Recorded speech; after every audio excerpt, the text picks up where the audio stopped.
Ladies and gentlemen, I'm very happy, very proud to announce I have Miss Maggie Kimberl. She is the new president of the Bourbon Women Association. And if you're not familiar with the Bourbon Women Association, they're an organization that has many chapters across the United States. And one of their goals is to educate about bourbon. But they also have a fantastic website I wasn't aware of called bourbonwomen.org. And this site has everything. There's information, there's news, there's jobs, there's recipes, anything and everything related to bourbon. And on to Maggie, she's kind of a jack of all trades when it comes to bourbon. She is a content editor at American Whiskey Magazine, a contributor to Whiskey Magazine, the alcohol professor, and she's also a professor of whiskey and cigar pairing. Now, I've left some things out, but I'm going to let Maggie take it from there because she can tell you about her life much better than I can. So, Maggie, thank you for your time and welcome. Hey, Curt, thanks for having me. As Curt said, I am the president of the Bourbon Women Association, and this association started 10 years ago by Peggy Noe Stevens, who was the first woman in the Kentucky bourbon industry to become a master taster. And when she left her job, she said, you know what, there's a gap. There's an opportunity for brands to have a better conversation with women because brands just weren't really talking to women. And so she formed the Bourbon Women Association with the goal of improving those conversations between whiskey brands and women consumers, supporting women consumers in their quest for knowledge, and also supporting women in the industry. So it's been absolutely an honor and a thrill to become the president of this organization. I've had a great time. And as Curt mentioned, I'm also the content editor of American Whiskey Magazine, which has been a lot of fun. I've been a contributor to Whiskey Magazine, which is the parent publication, for about 5 years now. And we launched this one about 3 years ago. So I've been with this publication from the beginning. And for everybody watching, as you can see her desk, that is the sexiest desk I've ever seen because it is filled with, I don't know, it looks like about 50 different bottles of bourbon. So, I mean, you should actually have a gold medal hanging, self-proclaimed best desk on the planet. I should, yeah. I should probably get that made. Yeah, that's a good idea. Well, you have it. I mean, I just have I have a speaker and I have stamps and, boring stuff. So, could you please just give us a basic rundown of what bourbon is? And when you touch on it, if you could also please emphasize the difference in whiskey and bourbon. Because if I'm not mistaken, all bourbon is whiskey, but not all whiskey is bourbon. That is correct, and that's a great starting point. So yes, all bourbon is whiskey, but not all whiskey is bourbon. Bourbon is a very specific type of whiskey, like Scotch or rye whiskey. Bourbon is its own category. And really, to kind of back up, you have to take it into a historical perspective. So bourbon came about through natural agricultural processes. So a lot of people say, why is bourbon made with corn? And Jimmy Russell from Wild Turkey has this really fantastic answer. He says, well, if they grew rice here, it would have been made out of rice. And that's really all it is. Corn grew well here. There was an abundance of it. At the end of the harvest, you had to preserve your crops somehow to make it through the winter and to be able to, continue to trade with those. There was not a lot of hard currency spelt on the frontier. Kentucky used to be the frontier. And so people would actually trade for goods with jugs of whiskey. And so, it was really just a matter of what do we do with all this extra corn? And so a lot of times, with some things you can salt it or, preserve it in other ways, keep it in a root cellar. There was no refrigeration back in those days. And so fermenting things every culture has their own fermented products. So things like kimchi and pickles and sourdough bread even, these were all ways to produce and preserve the crops that you needed to sustain yourself through the long winter. And so, beer has been made, and mead and wine and all those kinds of things, really thousands of years. And then somewhere along the line, somebody figured out you could distill those things and make them even more compact and make them last even longer. And so that was a really popular way to preserve an excess of crops. So really, bourbon came about because there was a need, and they had this information and this technology, and they were able to turn it into something that they could take, a whole bunch of corn and turn it into a bunch of beer, and then also turn it into a little bit of whiskey. And that whiskey was very powerful and very, it was a really important thing for, helping them clean their drinking water, cleaning out wounds, and it was medicine on the frontier, really. And it had a lot of different uses. So eventually, there became a time when people started to say, maybe we need to turn this into an industry and regulate it a little bit, because what was happening was, eventually that corn whiskey that people were storing in earthenware jugs, they said, well, these earthenware jugs don't really make it to the end destination so well. They can break, they can crack, they can leak. A lot of this whiskey was making it to New Orleans. And in New Orleans, the popular beverage of choice was really anything French, but French brandy, French cognac. Those were things that were stored in charred oak barrels. And so they started to say, maybe we should put this whiskey in a barrel. Maybe we should put this whiskey. And then somebody said, maybe if we char the inside of that barrel, it will appeal to those cognac drinkers. And that's exactly what they did. And that was really kind of how the category of bourbon came about. It was, an excess of corn that you turned into beer, that you then distilled, that you stored in a new oak barrel, that you then sold on the marketplace. And so, really for a long time, that was enough. But then, as it always seems to happen, some bad actors came on the scene. And there were some folks who were trying to make, rapid aged whiskey. And they were doing this a number of different ways that were not very good. Some of the least innocuous ways were, they would add prune juice to it, or, caramelized sugar or something like that. You wanted to sweeten it up, darken it up, so that that brand new corn whiskey would taste more like bourbon. And then some people started saying, well, we got to add some burn. So let's throw some sulfuric acid in there. And, what makes a really nice dark color is tobacco spit. So why don't we just dump the spittoon in there? And so eventually they were putting some really gross stuff into whiskey that was not good for anybody and, causing some problems.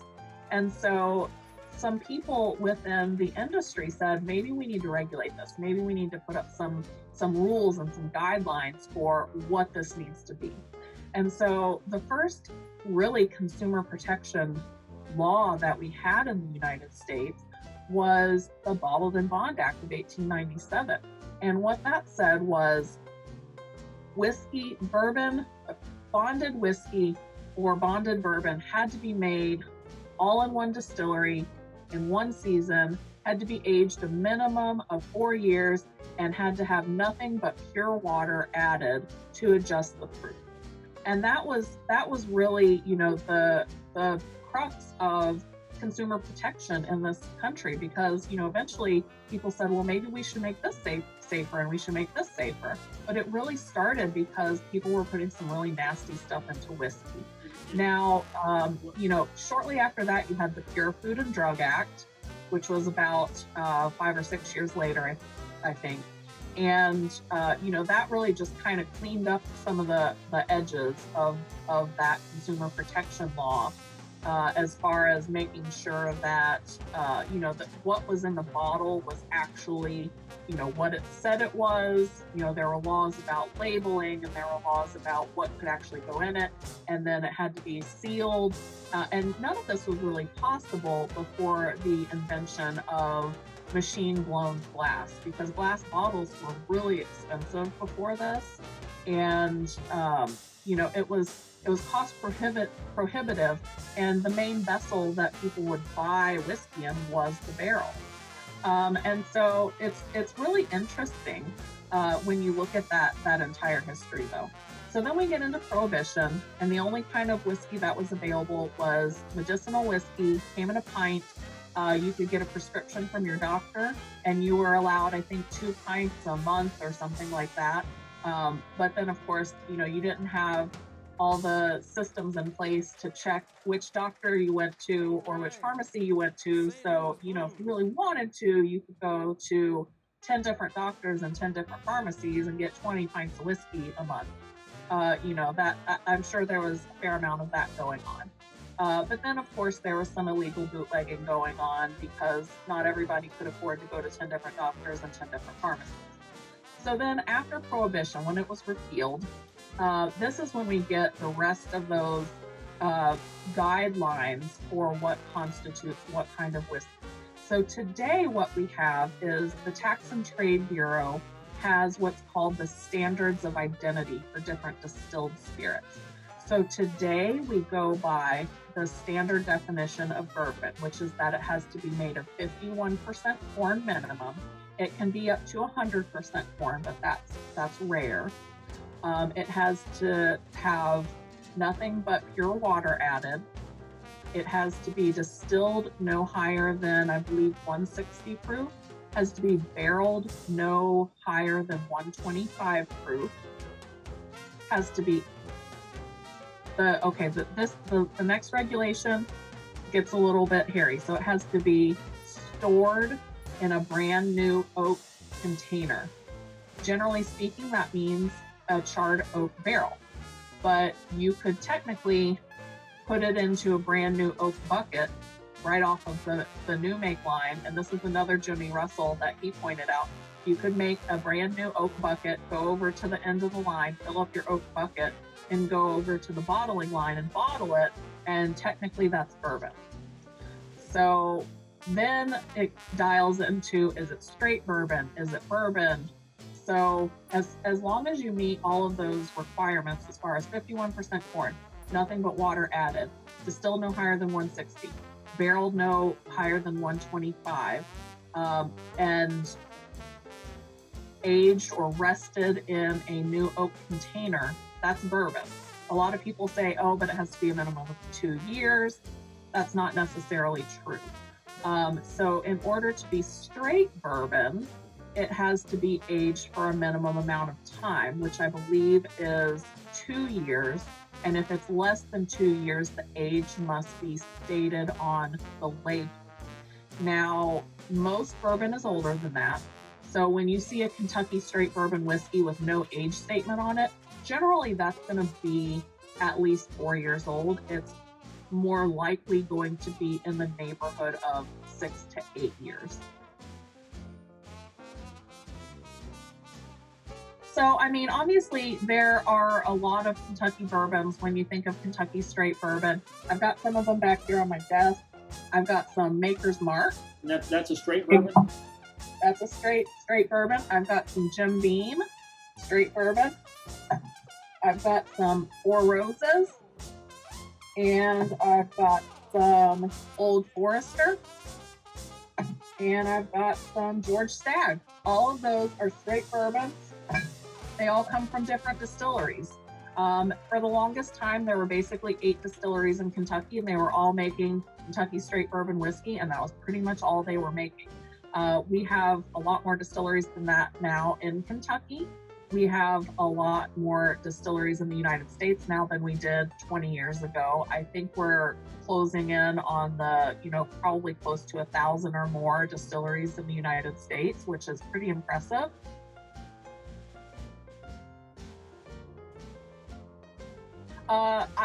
I don't know what the exact numbers are on that, but I would have to say that's probably pretty accurate because, even when I started this 10 years ago, there were not that many craft distilleries on the scene. The craft distilling boom has really taken place over the last maybe 20 years, and it started off pretty slow because the notion of competing with Kentucky bourbon and Tennessee whiskey was, it was pretty daunting for a lot of people. You don't want to take on Jim or Jack, I guess. I know, exactly. But now what I'm seeing is, there are distilleries that have been around for 10 or 12 years that are making some really fantastic products. So American Single Malt is really one of the fastest growing whiskey categories. This is from Westward in Portland, Oregon. That was one of the last distilleries that I visited before the pandemic shut everything down. And, as far as craft distilling goes, American single malt has been really popular because, a lot of people get into this business and they say, I don't feel that I can compete with Kentucky bourbon, and I love Kentucky bourbon, and that's really why I want to do this. But I don't feel like I should compete with Kentucky bourbon. So a lot of those craft distilleries are coming up with something that's, kind of new and different that they can put themselves on the map with. And American single malt has really been it for a lot of them, as well as rye whiskey. Rye whiskey is probably one of the biggest growing subcategories of whiskey itself, and that has really been spurred by the craft distillery boom and also the craft cocktail boom. Isn't rye whiskey, doesn't it have a bit more spice than regular whiskey? Yeah. So this is something you can see both in bourbon and in rye whiskey. So in Kentucky, Kentucky rye is very different. Just like Kentucky is known for Kentucky bourbon, rye whiskey has a lot of different regional styles.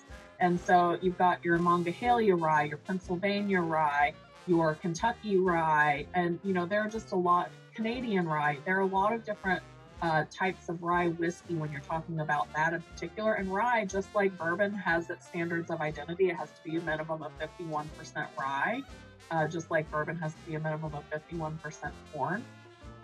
But really outside of that, it's stylistic as far as, how much rye is in a lot of those. So Canadian rye, you'll get a lot of 100% rye or 95% rye with 5% malted barley. Pennsylvania rye is pretty high in the rye content, 70, 80, 90% rye in the mash bill. When you get into Kentucky, because rye doesn't grow as well here, and corn is cheaper, you get a different style of rye where it might be 51% rye, or might be 55 or 60% rye, and the rest of it is corn and malted barley, which makes it a little bit less spicy as far as rye whiskey goes. But even within Kentucky bourbons, you'll get bourbons that have different mash bills as far as either what their flavoring grain is or what percentage of that flavoring grain is in them. So when we talk about the flavoring grain, that's part of the mash bill. That is that grain that's other than corn or malted barley. So it's either going to be wheat or it's going to be rye, typically. It can be other things. I've had whiskeys that are made with oats as the flavoring grain. I've had whiskeys that are made with triticale, which is a hybrid of wheat and rye. So as long as it's a grain, and there are whiskeys that have quinoa in them. I mean, there are all kinds of different grains that can be used for this kind of stuff. There were some experimental releases that Jim Beam did a few years ago that had rice as the flavoring grain, which is just a totally different flavor profile. But within standard Kentucky bourbon, you really have 3 mash bill varietals. So what you have is your standard, which is going to be, this is a great representation, this Jim Beam Black Label. This is what I always pull out when I'm talking about a standard Kentucky bourbon recipe, because their mash bill is, I think it's, in the 70% of corn, and then, 10-ish% rye, and then the rest malted barley. And, that's just a really typical bourbon flavor profile. And then you've got the Four Roses. So Four Roses has 10 different recipes that they make. They make it from 2 mash bills and 5 yeast strains. But those mash bills both are very high in rye. So when you're looking at a standard Kentucky straight bourbon, a Jim Beam versus a Four Roses, the Jim Beam is going to be more of that sweet candy caramel. The Four Roses is going to be a little bit spicier, precisely because of all that rye in the mash bill. But then what you had was post-Prohibition, some folks were trying to figure out, how can we make this taste better at a younger age, take some of that edge off, take some of that spice off, what's gonna taste, give it those candy notes, those butterscotch notes and all that kind of stuff at a younger age. And so you ended up having whiskeys like Maker's Mark, that have wheat in the mash bill as that flavoring grain. And so those are really the three types of Kentucky bourbon that you're going to find: is the standard recipe, high rye recipe, and a wheated. Is the addition of wheat to the mash, is that what allows Maker's Mark to kind of, I don't know, age faster, so to speak, or be ready for consumption sooner? It's not really like a faster aging thing. It's like, that wheat is softer on the palate. Okay. And so, it doesn't need to mellow out as much. A lot of the stuff that goes on in the barrel is, you're trying to get a balance of flavors, and it's just, it takes less time to achieve that balance, if you will.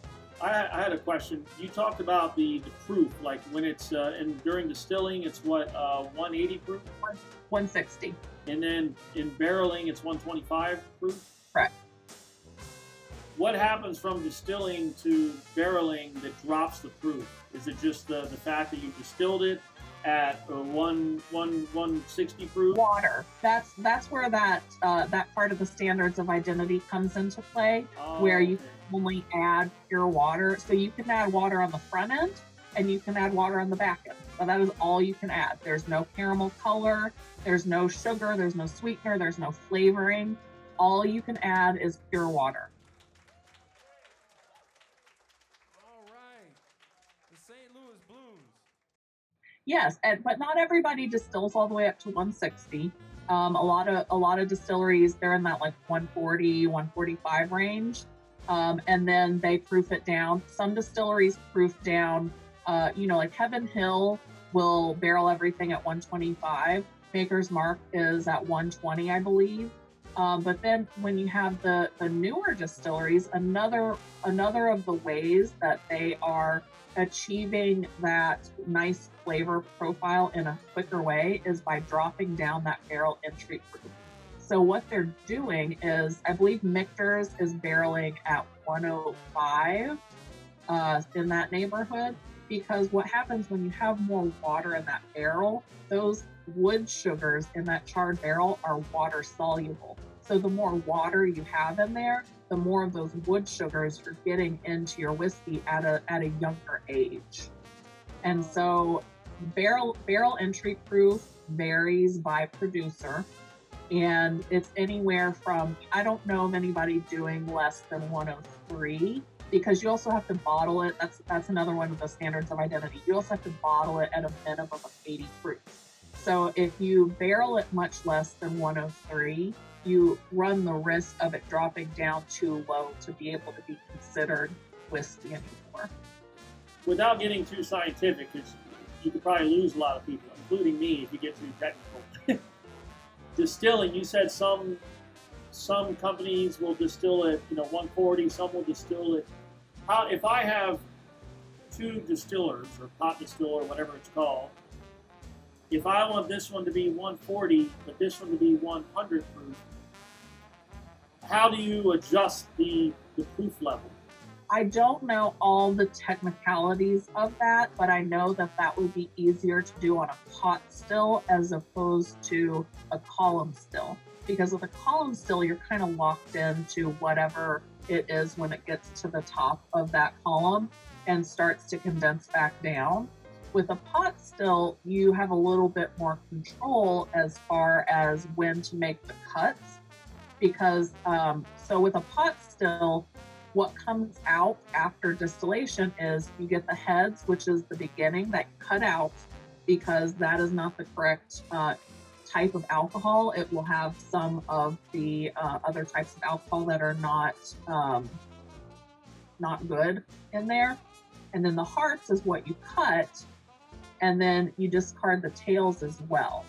But then those hearts can come out in different proofs. And what you do is, if you have hearts that are not at the desired proof, you can go ahead and redistill those and keep cutting hearts and cutting hearts and cutting hearts. You have heads, hearts, and tails, and you cut in between each part of that run. So you cut out the heads, and then you cut the hearts, and then you cut out the tails.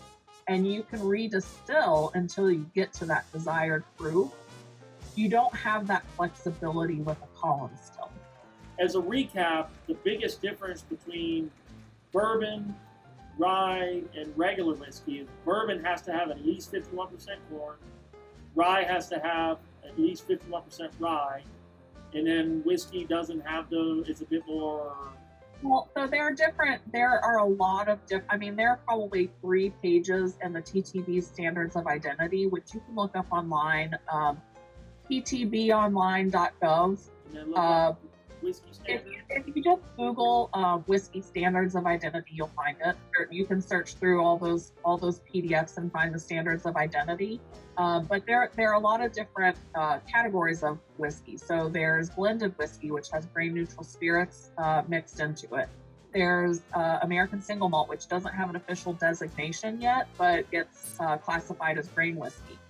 There's Scotch, which is a single malt whiskey, a malted barley whiskey that comes from Scotland specifically. Irish whiskey has its own, every type of whiskey has its own designation. And then if somebody comes up with something that's just like completely crazy off the wall, there are some more general categories for that. And so that would be something like whiskey specialty or whiskey general. So whiskey just basically has to be distilled from grains. As long as it's distilled from grains and it's not distilled higher than 160 proof, generally it's going to fall under the category of whiskey. Here's a quick, easy question. Other than the location, what's the biggest difference between Scotch and Irish whiskey? Other than Irish whiskey, I think tends to generally be lighter and smoother. Well, so it's really, again, and that's not my main area of expertise. As far as I understand, it's all made from malted barley because that is what grows really well there.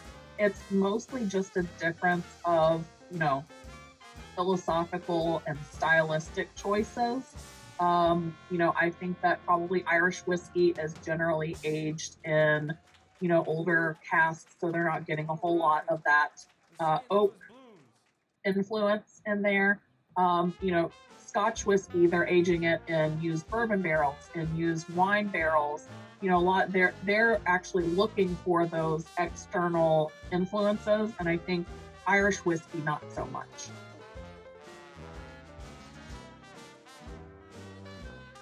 So the Bourbon Women Association is a really great organization. I am just so honored to be at the helm of this organization now after 10 years. As I mentioned earlier, it was started by Peggy No Stevens, who was the first woman in the Kentucky bourbon industry to become master taster.